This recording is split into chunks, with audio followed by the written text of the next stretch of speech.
So welcome to another episode. So today we have Robert Drysdale on, who is called America's Jiu-Jitsu superhero. So welcome to today's show. Thank you, Javon. Thank you for having me. Thank you for the opportunity. I always respect high-level athletes, whatever the sort of domain, whether it's martial arts or football or rowing, whatever it may be. What drove you to go to grappling and specifically BJJ originally? I think as a child, I was always drawn to combat. When I was a kid, everything was He-Man and G.I. Joe, and I appreciated a soldier's life. I was my ideal, my archetype, I guess. That persona. And sorry about that. And it just came naturally to me. Like when I was a kid, I didn't like kites like the other kids. I didn't like cars like the other kids. They had all these card games and games they played, and they were all very uninteresting to me. Like I tried to get into it. You know, when I was a little bit older, I got into soccer growing up in Brazil. But as a child, I pretty much every memory I have is me with a sword in hand, or something, or like a plastic gun or something like that. And that I think that was in the back of my mind for a big chunk of my childhood. Like that was like sort of who I was. So when I found jiu-jitsu in Brazil in '98, I was hooked. I was immediately in love with it, and I knew that was something. I knew I had found something special. What was the part that you liked most about it? Was it the intricacies of it? Was it the fitness side? Was it the aggression of it? What was the part that you liked the most? I think as a 16-year-old in Brazil, as an American 16-year-old growing up in Brazil, what I was immediately drawn to wasn't the technique or the things that I love and appreciate about Brazilian Jiu-Jitsu today. At the time, it was more the prestige and respect that you automatically gained. Now, you can call that vain, and it is vain in many ways. But again, I was 16, and these things matter to a 16-year-old. You're trying to assert yourself socially. You're trying to figure out who you are. And I was drawn to that image of being respected as a fighter. And I would look at these guys in videos and magazines, and I go, I want people to respect me the way I respect these guys. That changes over time. My relationship to jiu-jitsu has changed many times over the years, and I feel like every decade it's like a whole new relationship. And I think it's improved in many ways. It's more mature, and I would say less vain in at least in that regard. And but it was love at first sight, man. I was immediately hooked, and there was something very special about jiu-jitsu. Not just the grappling side of it, but it was very emotionally engaging. It was challenging. It was tactical. I always like tactics. I very rarely play video games, but when I do play, it's always like the tactical games. Like I like strategy. Anything strategy related, I'm absolutely in love with. So, and I like that aspect about combat, like the picking your opponent apart and trying to impose your will and stay away from their best weapons and try to impose your own. That's very interesting to me, the tactics of it. Yeah, it's so interesting actually what you said there as well, because it is like a young man's thing where you're like, oh yeah, I want to be this cool guy, I want to be the guy throwing people or choking people or arm barring people, whatever it may be. But as you sort of grow and mature as an actual person as well, you start to appreciate different aspects, the culture of it, or the intricacies of the actual technique, or the respect that fighters have for each other, whatever it may be. So I think Yeah. it's very much a reflection of yourself as to what you appreciate within an art form as well, which is quite an interesting a way of looking at it as well. Yeah, absolutely. I like all these things combined. I think they made jiu-jitsu fascinating to me. Later, I became in love with the competition side of things. I became obsessed with winning medals, so maybe that prestige theme was still there. Um, and then I wanted to win tournaments in the gi, and then in no gi, and then in MMA. And later, I became a coach, and now I'm like historian of the art. It's always been interesting to me, just in different ways. It's funny, some of the things that I really liked about jiu-jitsu then, they irritate me now. And things that I never even thought existed. Like, oh, wow, I never thought about combat from this perspective. Like, it's always like a new discovery. There's so many layers to this game. Like, I'm discovering there's like an emotional side that people talk about. Like, they they touch on here and there. But man, this is like the iceberg thing, like the tip of the iceberg, and the one that's seeing what's underwater, like the mental side of things, the emotional side. That's what's underwater. It's the base of the whole thing, but it's not something that people dive into enough, in my opinion. And I learn to appreciate that. And yeah, so it's, again, not to be repetitive, but it's a new relationship every few years. I like that you talk about the emotional side or the mental side as well, because it's the frustration of not getting the technique that you want, or the frustration of being stuck and being unable to move, or grips wise, you're unable to break grips. So I think there is definitely that side of it where you're having, although it's a technical thing and a physical thing, it's as much as an emotional and a mental challenge as anything else as well, which is, and the things about yourself which I like as well, you've gone from the individual martial art to MMA. From my understanding, you were undefeated with first round KO or knockouts or equivalent, essentially, with regards to submissions.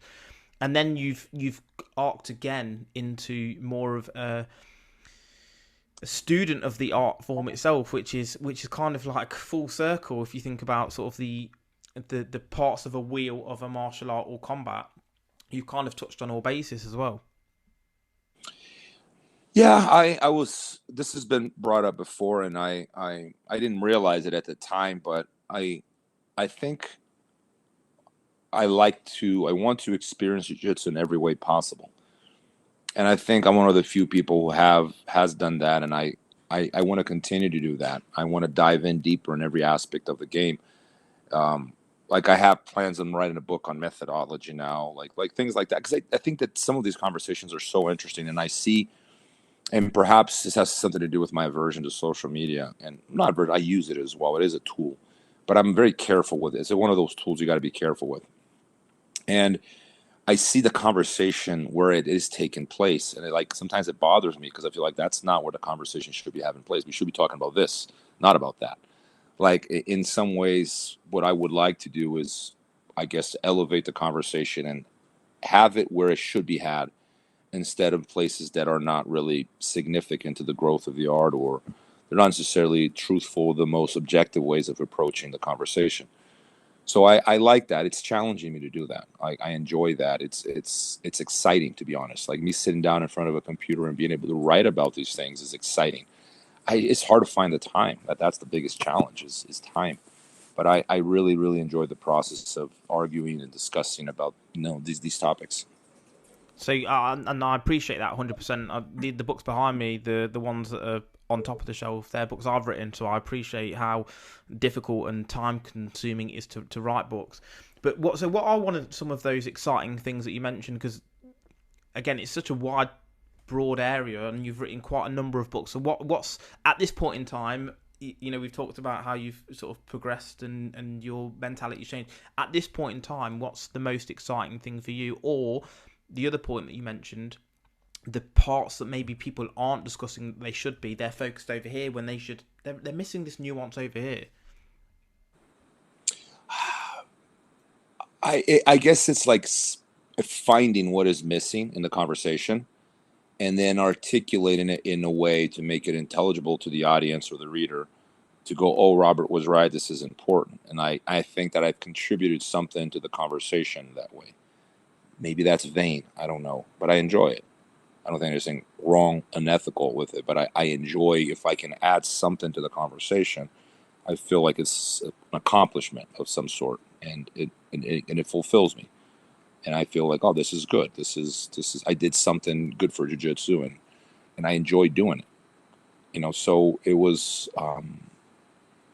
yeah, I absolutely love that, the finding what is missing in the conversation, and just trying to like hammer through, like, this is why this is important. What are some of those examples then, like that you've had, where you've had a conversation with someone, you're thinking, actually, you've got A to Z, but you're missing, L and M in terms of your gap of knowledge or parts that you should be focusing on?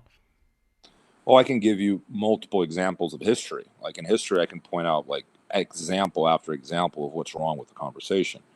But in terms of, like, let's say something that's I very rarely talk about, but it's something I've been on my mind a lot, like methodology. there is, and then I think social media has something to do with this. It's an obsession with novelty and new technique. And I'm not suggesting that's not important, for the record. I think that is very important. But again, it's like the tip of the iceberg. It's not what's underneath it. And I think there's another aspect of this conversation that we need to have that is not being had at all. And I think the reason why no one's having this conversation is because you can't monetize it. If I talk to you about, martial values, right? The values of an athlete, of the values of a soldier, of a fighter, that's something that people will agree on. If I say courage, everyone's going to agree with me. Yeah, courage is important. If I say accountability, if I say discipline, if I say honesty, like all these things, everyone's going to agree with me. Like, oh, this is all important. But can you apply these things to your life? And if not, why not? Like, how do we make this? How do we make this part of the conversation as if it were part of the training? Because it is a very important aspect of the training. And it's difficult to have these conversations in a commercial setting because you're always stepping on eggshells. You don't want to upset your students. But sometimes you see this. The guy wants to make progress and he's not making progress. And you can immediately identify why they're not making progress. But you know they're going to get offended if you say something. Right? So like I think that these are the conversations we should be having, because the day as a coach, I can be completely honest with my students and not worry about the political consequences. I think that's the day we're going to be optimizing martial arts to what it should be, or optimizing our practice to what it should be.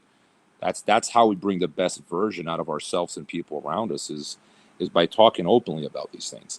But the conversation is strictly about technique. That's all we talk about. And it's important. I'm not suggesting, but it's but it's easy and you can monetize it. That's the other reason why it's so popular. You can easily monetize that, right? The stuff I'm talking about, you can't monetize. It's just a difficult conversation with political flack, right? With political flack, it's gonna hurt you more than help you. But it's so important. It is it's the base of the iceberg, man. Like, why is this not a part of the conversation? And it's something that most coaches and professional athletes would agree to. I have no doubt about it. But it's not an easy thing to talk about without, like burning some bridges and making your immediate circle a little hostile to you, because people don't like to hear the truth, man. People want to hear what they want to hear. Now more than ever, I feel like people become very, very sensitive. So it's difficult to be an honest coach in 2026. 100%. It's people don't want to understand or think about the fact that their fundamentals might be shit, or they want to see this shiny new technique that they want to master. They've seen it on the IDCC or wherever, ADCC, and they want to replicate that, but they don't know how to do a basic, scissor sweep or something. It's it makes me laugh that fundamentals are boring, but they are the key to actually be good at things. And even like you say, monetizing, people have to, this way of tapping into the psychology of people's need to have cheap tricks, if you know what I mean, to try and overnight success or win the lottery kind of thing, but not focusing on actually the fundamentals of what it takes to actually be good, whether that's the mentality or the technique. You're absolutely correct. Like, there's that aspect, but even like underneath that, there's another aspect. I'll give you an example. I talk about this all the time. So let's say I try to pass your guard with a certain technique, and I put nothing behind it. I just try the technique as I saw it on a video or I saw it in class, and it doesn't work. And you don't question why it didn't work. You question the technique. And that's the wrong mindset. It's the wrong mindset, because they're thinking, the technique is the problem, not me. It doesn't occur to the student that they are not doing it correctly, or they need more repetition. They're too weak to do it, or too slow, or their timing is off, or they're not aggressive enough, or they're not driving enough, they're not persistent enough, or that their opponent is fresh and they can't do it. You might have to wear them out a little bit before the technique works. Sometimes that happens. That's part of the technique. Sometimes you got to wear someone out for 2, 3, 4 minutes. It doesn't question their mind. They question the technique. So what they do is they go to try a new technique, and then they repeat the process. And then they go through an entire cycle of techniques, and they're always looking for the next new thing, because they think that the reason why they're not winning is because of what they're doing. And the truth is, every single one of the techniques were good. All of them worked. The problem was never the technique. The problem was you all along. And I think at the very core of what we're talking about is an issue of accountability, where people are looking for external reasons for their lack of success. It's the technique. It's the referee, the Brazilian referee. That's my personal favorite. but they're not looking inside. And if you are honest with yourself, you're going to find that the reason why you're not succeeding has nothing to do with the world. The world is what it is. It is you that must adjust to reality. Reality does not adjust to your feelings. And that takes a level of honesty that most people, in my experience, most athletes even have a hard time having that conversation with themselves and going, it is my fault. I failed. I am not using the technique correctly. I got to be better. I got to try harder. But that's a painful conversation. But I think that this is at the very bottom of the problem of performance is in jiu-jitsu. I can't speak for other martial arts. I think other martial arts don't, especially high performance martial arts like wrestling and boxing, they don't have this problem as much as BJJ. But in BJJ, it's almost, and people are blind to it, man. It's not, and it doesn't come up in conversation, but it's just screams at me every time I see these guys failing. The reason why they're failing, it's like, it's obvious to me why you're losing. The thing is, I will say as well, everything works and everything doesn't work.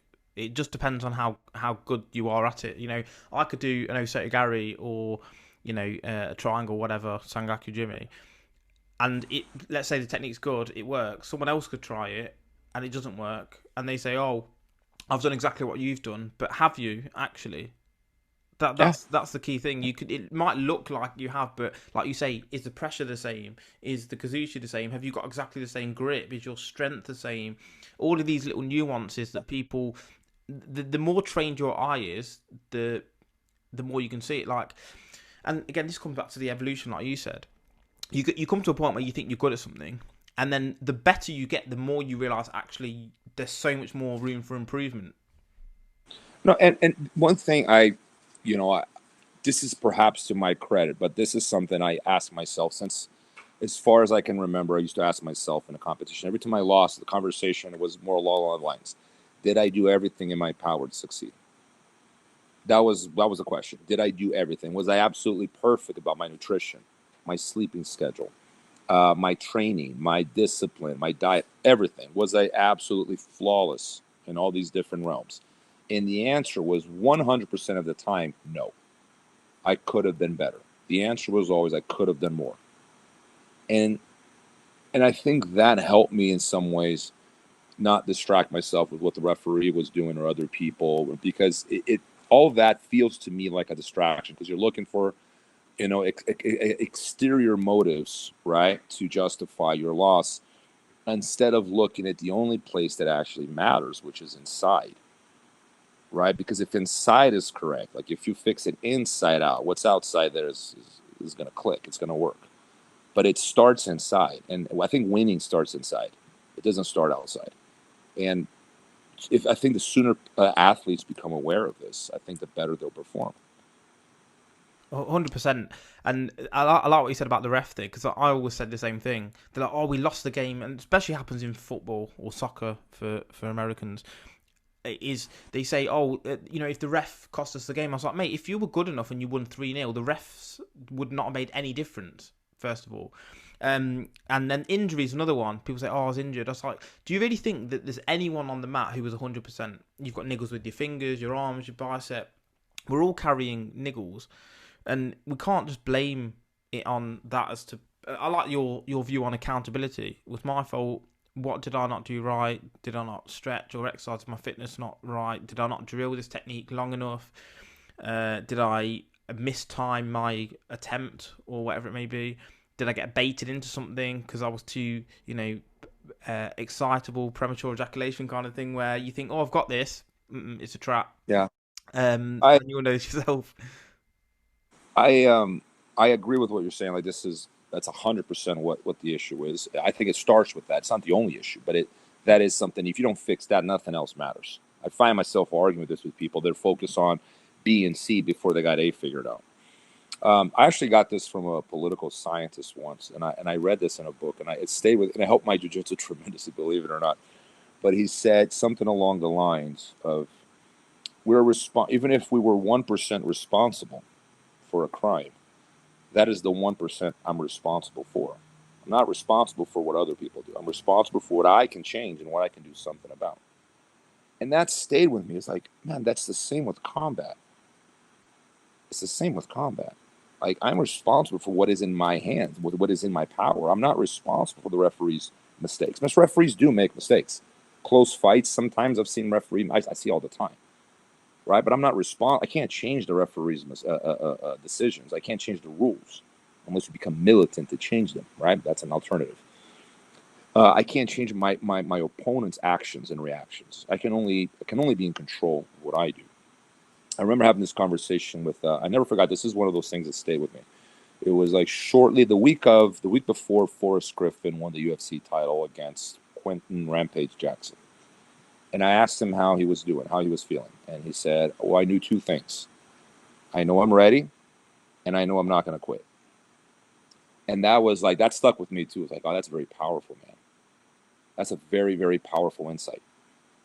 Because those are the only two things that are realistically in your power. You're responsible for you can be responsible for your decisions, how you prepare, that you do everything in your power to be prepared.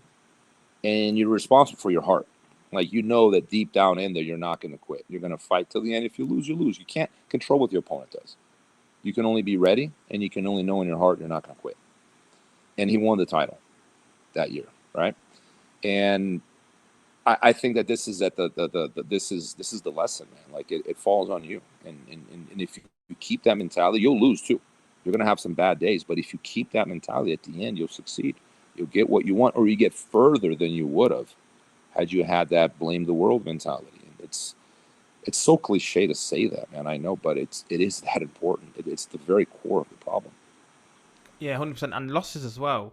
Don't have a strop because you lose. It's, losing's part of the process. You're gonna have bad days, whether it's in the dojo or actually at competition.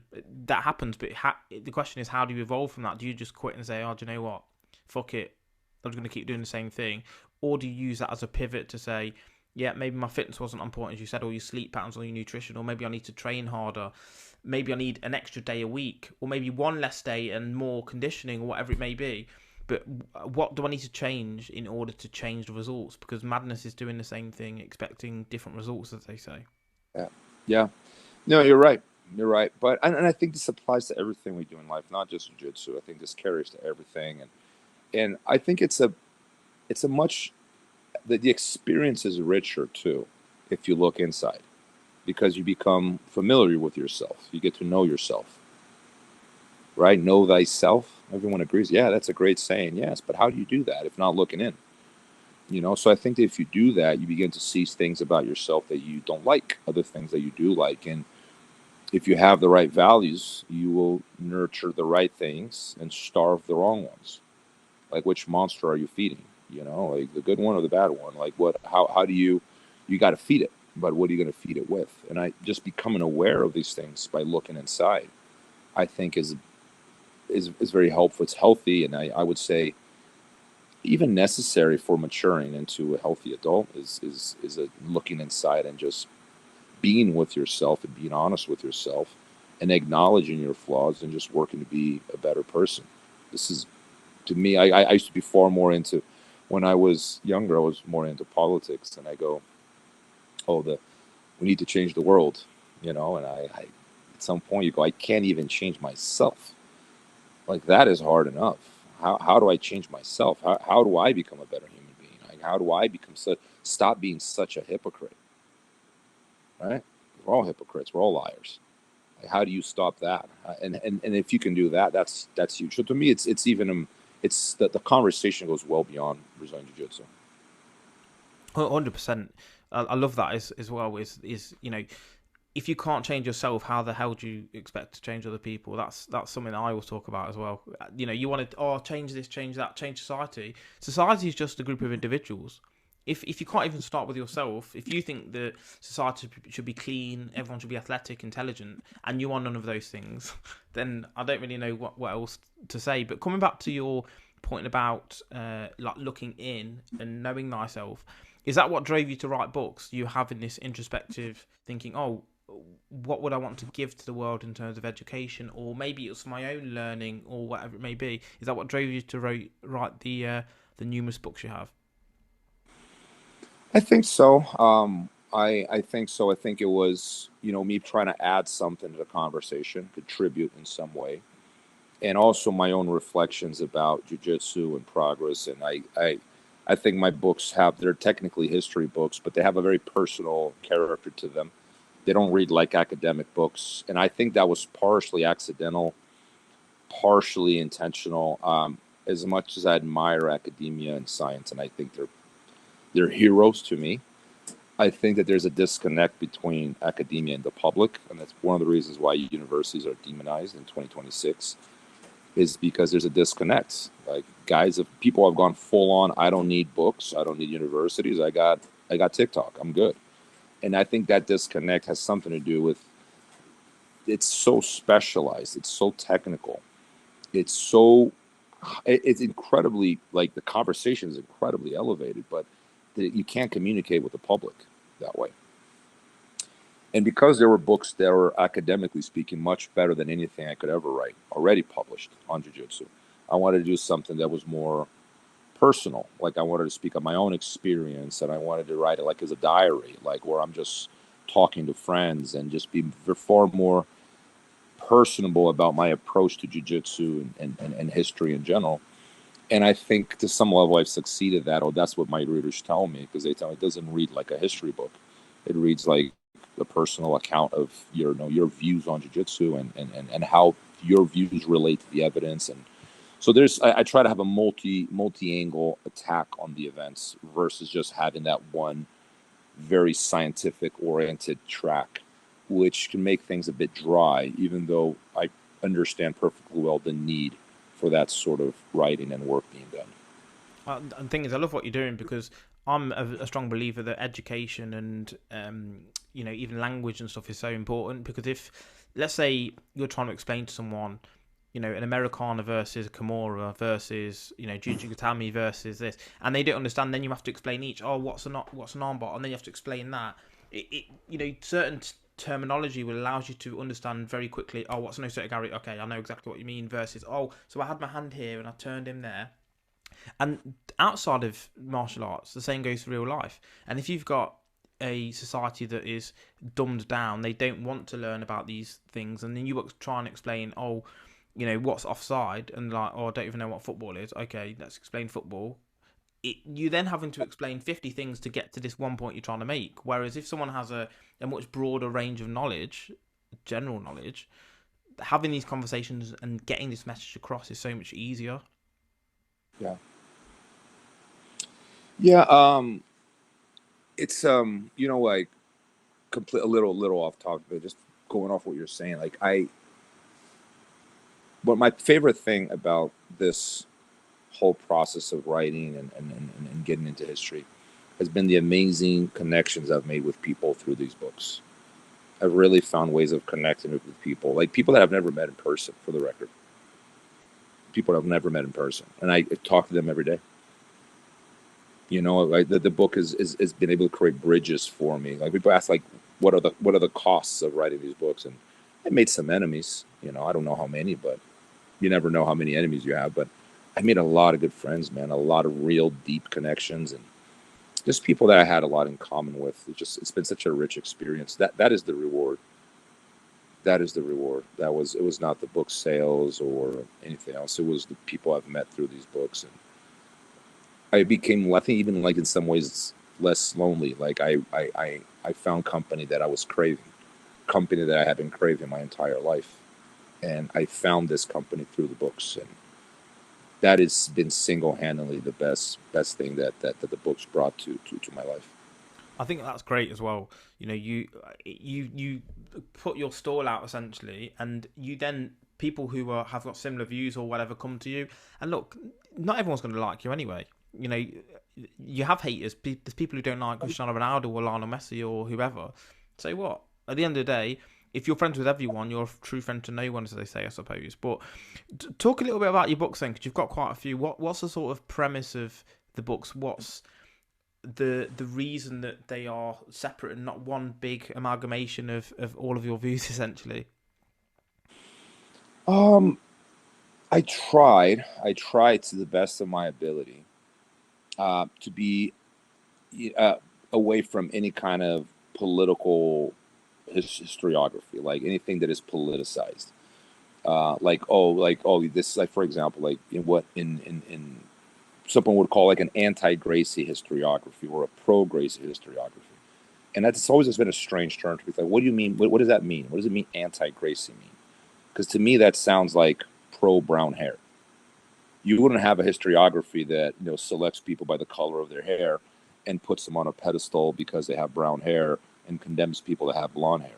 It'd be completely irrational for you to do that. So why do we do it with surnames? Or why do we do it with skin color, for that matter? Why does skin color matter? I thought it shouldn't matter at all. Why does gender matter? Like, I don't like identity politics. I never liked it. Because I think that it puts you on a track of reading things in a very general, very broad, macro historical reading. And you begin to miss a lot of detail and nuance that way. Like, I think individuals should be judged by what they do. I call it a meritocratic reading of history. What are the merits of the matter? Like Lady Justice I think that's the standard. Lady Justice is the standard. She is blindfolded. She does not look at, you know, color of your skin. It doesn't matter. She does not look at your gender. She does not look at your politics. She does not look at your surname or your nationality. She looks at the facts and she passes judgment. And I try to have that approach in history. Like, I don't, you know, someone listening will go, but Robert, you're a human. As a human, you're a political actor. So you have politics and biases. There's no such thing as lack of bias. I get that. I think there's a lot of truth to that. But we're not going to try. Is that we're going to concede and throw our arms up in the air, and so objectivity is not possible? Like, we're not even going to try to be objective and honest because of that. So I'm just going to pick a political side, and I'm just going to write in hopes that my side win. That's cheerleading. That's not history. That's cheerleading. And I didn't want to be a cheerleader for or against. I wanted to, what are the facts of the matter? A big impact on me, someone that was very, very influential at this. And I didn't know how to articulate this. I didn't know that that's how I felt, but it helped me discover how I felt and how to write this way was Roberto Pedreira, because his books are that way. They're very objective and analytical and pragmatic, and they're great historical references for people that are interested in jiu-jitsu history. But that was impactful on me because I said, this is how we should be approaching history. Like, what are the facts of the matter? I don't care about your politics. They're not important to me. I don't care about your nationality. And I think this is what made me a lot of enemies, because there's an expectation that you write in a certain way that puts certain people on pedestals. And I tried my best to forget what I knew and write it from the ground up, from zero. I know nothing. It's hard to do that because you do know something. The thing is, you don't know what you know is contaminated by false claims. It's very difficult to spot these things. Like, one of them was the centrality of Maeda, for example, to this whole story. The more you think about it, the less central Maeda becomes. But he's seen as like the beginning point or starting point, and this is where the misconstructions began. Like, oh, he brought Niwaza to Brazil that judo was hiding. People have been saying this in Brazil for decades. It's false. He was not a ground expert like people claim. He says this. He says explicitly he's not a ground expert.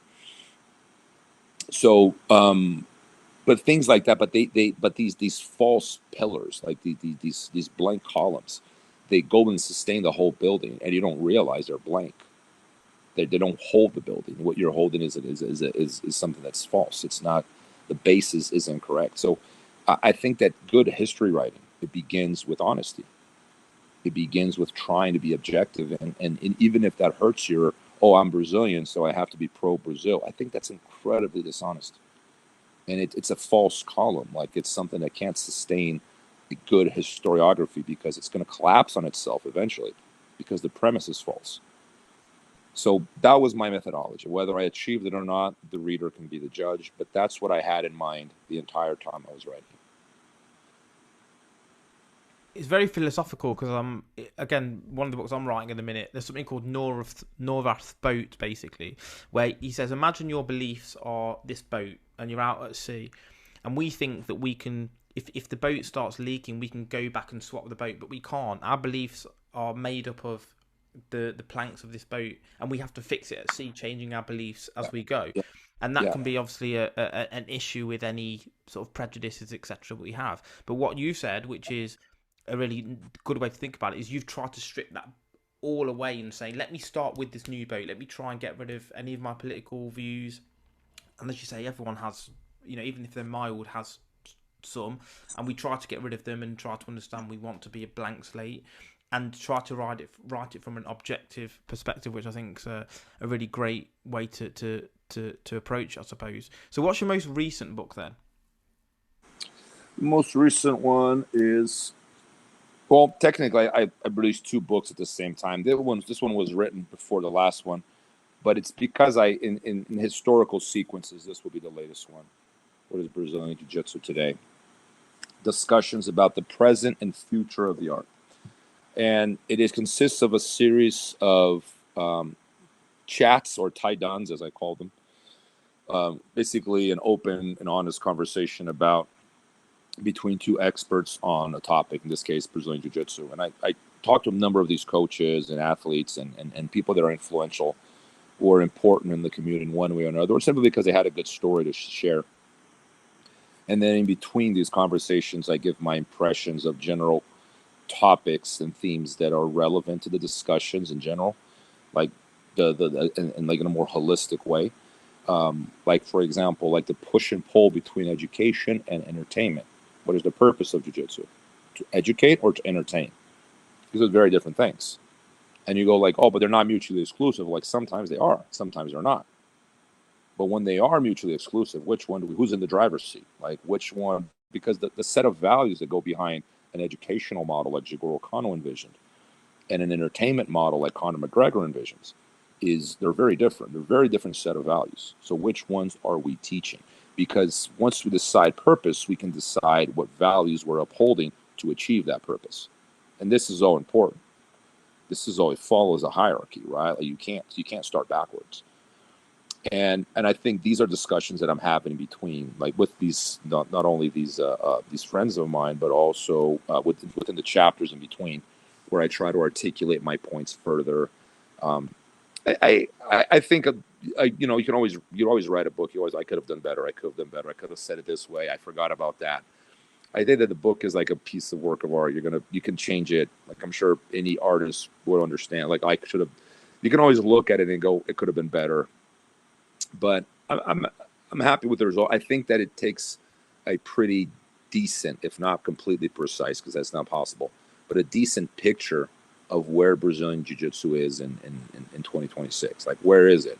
So if someone 100 years from now wanted to understand what was happening to the sport in 2026, I believe the book accomplishes that and give you a pretty well-rounded picture of where the art is. I think that's so important as well. Well, first of all, I understand exactly what you're coming from.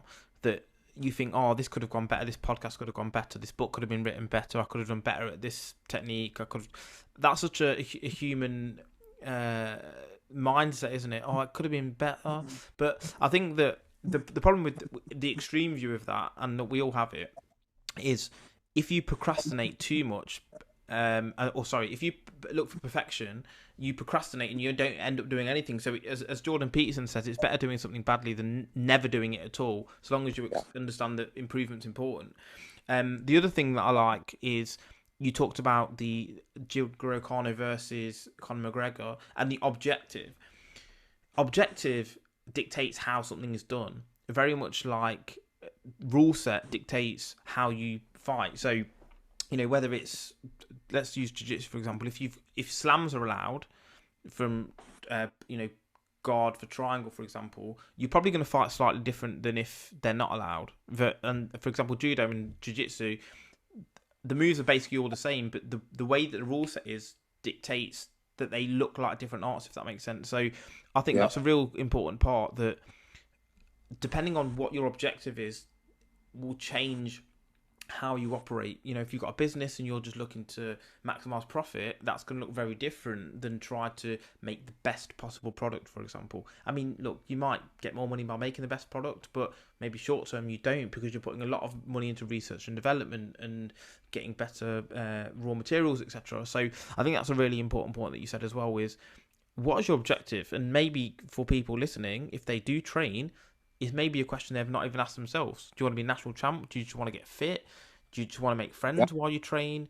You've got to, first of all, understand why you want to train, because not everyone can be Olympic champ or ADCC or IBJJF champ. Unfortunately, they can't. So maybe that's an important part as well. Yeah, I think that whenever you set out to achieve anything, you have to have a good, clear idea. I mean, this is cliche. It's hard to know because we're humans. It's foggy, man. We don't know 2 hours ahead of us, man. Like but we try. Like I think you should have at least know what you want. What is your purpose, right? If you decide your purpose, you can frame your values in agreement with that purpose. Because if the values are in disagreement with the purpose, you're doing this. Right, you're like walking forward with and you're on a treadmill, like you're walking forward but not really going anywhere because the forces are opposed. Like you have to be in not only agreement with your values but live on them. You can theoretically and superficially agree on what those values are but not live them. And again, it comes down to honesty, and honesty comes down to courage. So if when you're pressed, like what's the number one virtue or what's the number one weapon for someone to achieve their goals? And I would say courage. Because if you have courage, you can be honest. And if you have 100%. honest, you can have that. You can begin to actually know what your real motivations are and then start with that. It's difficult to do, man. Like, because a lot of times, man, when you find you don't like what you find. You don't like what you find. And then it's like, man, should I even do this? Because I don't like what I see. But then you see some good too. It's like, it's not all bad. And then you just like know what to nurture. Like which part of you are you gonna feed and which ones are you gonna starve? Because we're humans, man. We all have noble and ill motivations, man. No one's a saint. No one's the devil. Like we all inhabit like these conflicted motivations. But I think purpose is, if you know that your purpose is a good one and a positive one, man, like go with it, man. Like if you think it does some good to you and the world, it's not unethical. I think that's part of the conversation. Is like how ethical is this discussion? Like how does this discussion relate to ethics? And if it is ethical, then I don't. Then go with. It's good. But if it's not, you need to question your motives. 100%. Like I think they do say that courage is the most important of all virtues, because from courage everything else is built. I think the Stoics said that. Maybe Marcus Aurelius or Epictetus. I'm not sure. But is that who I see behind you, by the way? Yeah, so that's Marcus Aurelius, and that's Socrates, the philosopher. But what was I going to say now? Oh yeah, coming back to your purpose thing. It's like getting into an Uber and not saying the destination. You might have a great time. They might drive you around, the mountains, and you might think, oh, it's just pretty cool here. But number one is you're probably going to have a bigger cost because they're going to take you for a ride. Number two is you're not going to end up where maybe you wanted to. You might end up in an okay place, fantastic. But we need to choose that. And if it's the wrong place, we've aimed for the wrong direction, we can still change it. It's like if you've got super short legs and you're aiming to go for your game plan is from guard to be a triangle expert.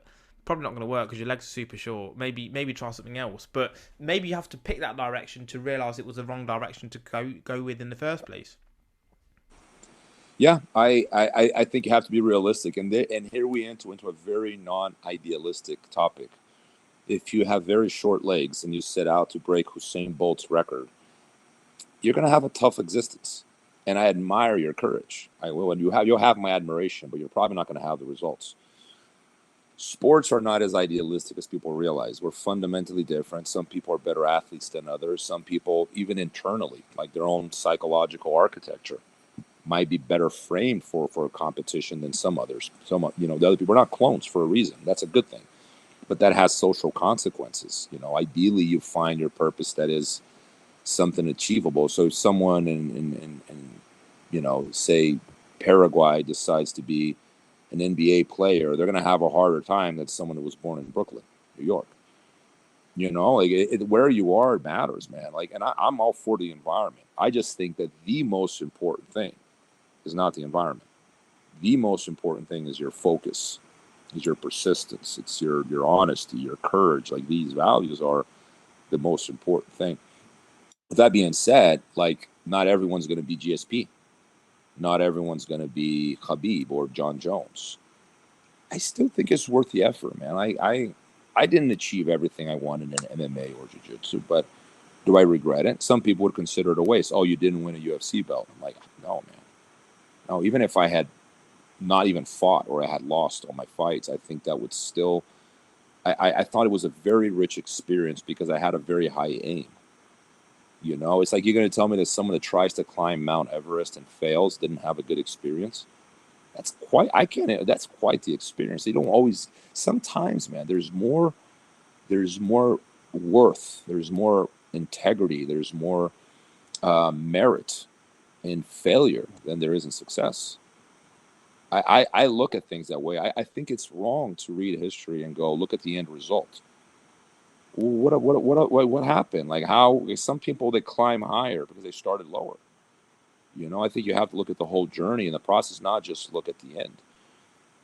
I think looking at the end of events is not only bad reading of history. Like it's starting to read history backwards. So you have an event today, say, and you know, like, oh, you analyze what happened today, but you don't look at the history of the event, of what led to that events. Like, what about the background? Well, the background matters, right? Like the order of events matters, and I think that this is an even more ethical approach. You know, like not everything about success should be lauded. Like not every success comes from a good place. Like there are successes that should be condemned because it's the kind of reading that goes, if Hitler had won the war, should we applaud him because he won? Like think about it. Why do we condemn Hitler? Because of what he believed and what he did, not because he lost. So like success can be condemned, you know, and failure can be lauded. Like I think that's a better approach to reading events. That's true as well, because if you think of the first people to land on Mount Everest, the summit, Tenzing Norgay and Surendran Hillary. Tenzing Norgay was basically a Sherpa, right? So maybe the people who almost got to the summit 500 meters away without Sherpas doing it alone is in some way more of a personal achievement for the amount they went through to get there versus having the Sherpa. So that's actually a really interesting point. Final question, because I know you're a busy man. You talked about psychological architecture. Do you think what do you think made your psychological architecture that of a winner? Because obviously you've won, you know, the two biggest BJJ competitions basically. Unbeaten in MMA, if I'm not mistaken, was going to go into the UFC. What do you think separated you from the people you fought? I'll be honest with you, man. I'm a mediocre athlete. Like people think, oh, you're full of shit because I'm tall. It's relative, though, isn't it? Surely it's very relative. Thank you. It's very relative. Like when I say I'm a mediocre athlete, I'm not saying I'm terrible. When I say mediocre, it doesn't mean terrible, right? Mediocre means medium. Like I'm somewhere in the middle. I'm not terrible, but I'm not John Jones, man. Like I've done strength and conditioning with Ronaldo Jacare, and I left that weight room almost crying. I was so angry. It's not the same, man. Like some people just have like little extra power, extra speed, extra everything. Extra recovery, like all these things, right? But I think that my power was, this was my only real power. I think I was very, very competitive. I hated losing. Like I hated at the point of delusion. You know, like I absolutely hated losing. Maybe it comes from a place of vanity. Maybe it comes from a place of trauma. This was brought up to my attention recently.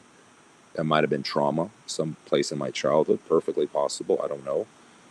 Might have been from, you know, my love for challenges and overcoming them. I don't think these things are all mutually exclusive. I think they can all overlap and coexist. But I think these are some of the motivations. Like that was my strength, really. I was always very competitive. Like and things that matter to me. Like you beat me at something I don't care about. Like, but it's like the things that matter to me. Jiu-jitsu mattered to me. So every time I lost, I was livid. Like I had a very hard time living with myself every time I lost. It's very hard to recover every time because I was so hard on myself. You know, I've never I look at it differently now. I wish I had the maturity I have now 20 years ago. I think I would have had a more successful career. I would have thrown myself in the fire more and more relaxed when I fought because I never performed at peak performance because I was always so nervous. And I was so nervous because I put so much pressure on myself. How is that going to help you? You know, you have to take the pressure off and say it's okay if I lose. There's nobility in losing, man. There's greatness in loss. There's greatness in defeat. There's nothing wrong with that. Winning and losing are the same thing. If you got your head straight, winning and losing are the same thing. They're all part of the process, man. They're part of the growth. If growth is the purpose, then winning and losing are twins. They're brother and sister, man. They go hand in hand. You know, and I understand this now. At the time, I didn't, and it held me back a lot. So, you know, competitive, yes, you should be competitive, but man, don't let that. You got to be careful with that, man. It's sometimes it's too much. You got to balance that with a good level of humility and acceptance, and just being realistic about the circumstances too. It's so funny because, you know, you've been the competitor and now you're sort of more on the philosophical side, understanding all of this. It's like Mark Tyson's another one. He was the most savage guy, and now he's, you know, philosophical and more of a thinker. It's so interesting that